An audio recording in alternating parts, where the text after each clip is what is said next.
Before discussing the various powers of the President, which comes under the comprehensive term executive powers, it is imperative to learn the mechanism of exercising those executive powers by the President in parliamentary form of government.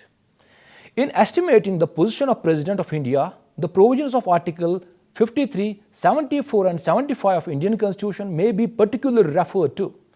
Article 53 vests executive powers of the Union in the President, but he is required to exercise his powers in accordance with the Constitution. Article 74 of Constitution says that there shall be a Council of Ministers to aid and advise the President in the exercise of his functions, and he has to act in accordance with such advice. Article 75, Clause 3 lays down that the Council of Ministers shall be collectively responsible to the House of People. There is no provision in the Constitution that makes the President responsible to the legislature. It will be meaningless to say that the ministers are answerable for the policy and administration of Union to the House of People, unless they are recognized to possess the authority to finally decide the affairs relating to the government. The real directing force is it follows the cabinet and not the President. The Supreme Court of India has consistently taken the view that the powers of the President and the powers of the Governor are similar to the powers of the Crown under the British parliamentary system. In Ram Javia Kapoor vs. State of Punjab, Chief Justice Mukherjee, speaking for the court, stated that though the executive power is vested in the President is only a formal or constitutional head of the executive. The real power is vested in the Council of Ministers on whose aid and advice the President acts in exercise of his functions. The executive has the primary responsibility for the formulation of governmental policy and its transmission into law. But it is responsible for all its actions to the legislature, and therefore it must retain the confidence of the legislature.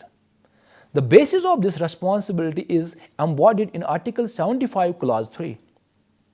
In UNR Rao vs. Indira Gandhi, it was emphasized that our constitution is modeled on the British parliamentary system. Under this system, the Council of Ministers, enjoying a majority in the legislature, concentrates in itself the virtual control of both executive and legislative functions.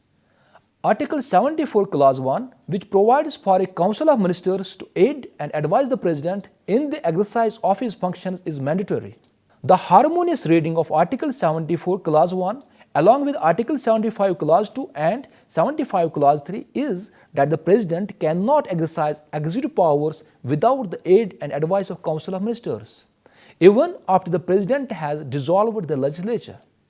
In Shamsher Singh vs. State of Punjab, Justice Krishna Iyer, in his separate concurring opinion, speaking for himself and Justice Bhagwati, stated that the President and the Governor, custodians of all executive and other powers under various articles of the Constitution, exercise their formal constitutional powers only upon and in accordance with the advice of their ministers, save in a few well-known exceptions.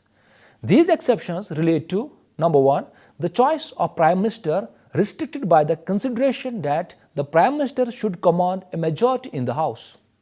2, the dismissal of government which has lost the majority in the House but refuses to quit office.